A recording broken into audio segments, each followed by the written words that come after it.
आज की कहानी सिर्फ एक साइंस फिक्शन नहीं बल्कि ये इमोशनल एडवेंचर है और इसका नाम है बैक टू द फ्यूचर। कहानी की शुरुआत होती है एक लड़के से जो कि हिल वैली में रहता है और उसका नाम है मार्टी। मार्टी की जिंदगी आम लड़कों की तरह नहीं है। वो जिम्मेदारियों से भागने वाला नहीं बल्कि लाइफ को एंजॉय करने वाला इंसान है। इसे मौसीकी से प्यार है और इसका ख्वाब है कि एक दिन इसकी गिटार दुनिया भर में सुनी जाए। लेकिन ख्वाब हमेशा आसान नहीं होते। इसके स्कूल टीचर कहते हैं मार्टी तुम कभी जिंदगी में कुछ नहीं बनोगे। लेकिन मार्टी के पास एक ऐसे शख्स का साथ है जिसकी दोस्ती उसे आम लोगों से अलग करती है। एक साइंसदान, एक पागल जहन और एक जीनियस। और ये शख्स है डॉक्टर एमंड ब्राउन जिसे मार्टी डॉग कहकर बुलाता है। कहानी आगे बढ़ती है और एक दिन मार्टी को डॉग की कॉल आती है। मार्टी फौरन ट्विन पाइन्स मॉल पहुंचो, कुछ बहुत बड़ा हुआ है। रात अंधेरी है, ठंडी हवा चल रही है। मार्टी पहुंचता है और वहां देखता है कुछ ऐसा जो साइंस फिक्शन से ज्यादा जादू लगता है। डॉग खड़ा है, एक तरफ सिल्वर कलर की कार होती है। ये कोई आम कार नहीं, डेलोरियन टाइम मशीन। डॉग जोश में कहता है मार्टी मैंने वक्त की सरहदें पार कर दी हैं। पहले तो मार्टी समझता है कि डॉग मजाक कर रहा है, लेकिन फिर डॉग एक कुत्ते को गाड़ी में बिठाता है, डिजिटल कंट्रोल सेट करता है और एक बटन दबाता है जिस पर लिखा होता है मिनट इनटू द फ्यूचर। बिजली, चिंगारियां, रोशनी का धमाका और गाड़ी गायब हो जाती है। मार्टी ये सब देखकर हैरान हो जाता है, लेकिन डॉग इस पर बहुत खुश होता है। फिर 1 मिनट के बाद गाड़ी वापस आ जाती है। ये सिर्फ टाइम ट्रेवल नहीं था, ये इंसानी तारीख का सबसे बड़ा पल था। डॉग मार्टी को बताता है कि इस टाइम मशीन को चलाने के लिए 1.21 गीगाबाइट्स ताकत चाहिए, जो सिर्फ प्लूटोनियम से मिल सकती है। बस फिर इसी वक्त कुछ लोग वहां पर पहुंच जाते हैं और गोलियों की आवाज, चीखें और भगदड़ मच जाती है। डॉग को गोली लगती है। मार्टी घबराकर डॉग को छोड़कर गाड़ी में बैठ जाता है और वो घबराहट में एक बटन दबा देता है और आंखों के सामने दुनिया बदल जाती है।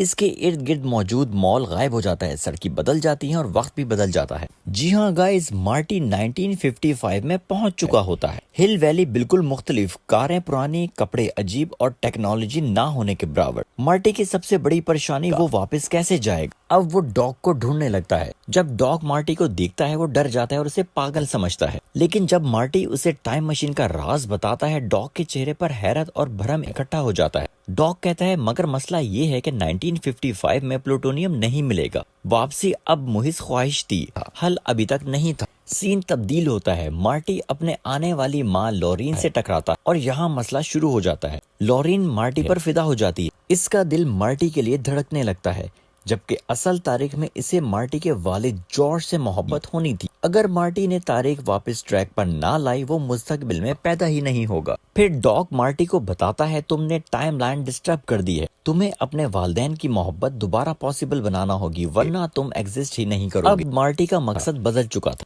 अब ये सिर्फ वापसी नहीं, जिंदगी और वजूद की जंग थी। जॉर्ज जो कि मार्टी का बाप था, एक डरपोक, कमजोर और हमेशा बुलिड होने वाला इंसान, और इसका दुश्मन था बिफ टैनिन। बिफ ताकतवर, बदअखलाक और जुल्म करने वाला इंसान था। वो जॉर्ज को तंज करता, मारता और धमकाता। मार्टी समझ जाता है अगर मुस्तकबिल बचाना है तो जॉर्ज को कॉन्फिडेंस देना होगा। अब मार्टी प्लान बनाता है। वो जॉर्ज को मोटिवेट करता है कि वो लॉरीन को स्कूल डांस पर ले जाए, लेकिन बिफ बीच में आ जाता है। अब एक सीन में बिफ लॉरीन को गाड़ी में बंद करने की कोशिश करता है। मार्टी उसे रोकने की कोशिश करता है, लेकिन जॉर्ज पहली बार जिंदगी में हिम्मत करता है और बिफ को धक्के मारता है। और यूं इस तरह लॉरीन पहली बार जॉर्ज को एडमायर करती है। अब मसला ये था कि 1.21 गीगाबाइट्स की बिजली कहां से पैदा की जाए। डॉग और मार्टी प्लान बनाते हैं कि हिल वैली क्लॉक टावर पर जाने वाली बिजली को कार के साथ यूज किया जाए। अब वो तारे लगाते हैं। वक्त कम था, बिजली गिरने के चंद सेकंड पहले सब कुछ गलत हो जाता है। वायर ढीला पड़ जाता है, मार्टी की सांस रुक जाती है, वक्त जैसे थम जाता है। डॉग आखिरी लम्हे में तार दोबारा जोड़ता है, मार्टी एक्सीलेटर दबाता है, बिजली गिरती है और गाड़ी वक्त को चीरती हुई गायब हो जाती है। अगले ही सीन में दिखाया जाता है कि मार्टी वापस पहुंच गया है, लेकिन एक ट्विस्ट उसका इंतजार कर रहा था। वो देखता है उसका घर, उसका खानदान, उसकी पूरी जिंदगी बदल चुकी होती है। वीक और लूजर जॉर्ज अब एक कॉन्फिडेंट और सक्सेसफुल राइटर बन चुका था। बिफ जो पहले बुली था अब जॉर्ज का एम्प्लॉय है और इससे डरता है। लॉरीन जो कि एक पहले उदास औरत थी अब सेल्फ कॉन्फिडेंट और खुशियों से भरी हुई जिंदगी गुजार रही है। मार्टी सोच में पड़ जाता है कि सिर्फ एक फैसला, एक पंच और जिंदगी बदल सकती है। और अब शुरू होता है आखिरी ट्विस्ट। मार्टी सुकून से सांस लेता है, लेकिन डॉग अचानक वापस आ जाता है, मगर इस बार फ्यूचर ड्रेस में। डॉग कहता है मार्टी, हमें मुस्तकबिल में जाना है, तुम्हारे बच्चों के बारे में मसला है। मार्टी हैरानगी से पूछता है कि हम मुस्तकबिल में जाएंगे। डॉक मुस्कुराता है और कहता है, roads, where we are going we don't need roads. और उसके बाद ये कार आसमान में उड़ जाती है और गायब हो जाती है। सो गाइज, आपको आज की कहानी कैसी लगी हमें कमेंट सेक्शन में जरूर बताइएगा। वीडियो पसंद है तो लाइक कर दें और हमारे चैनल को सब्सक्राइब भी कर लें।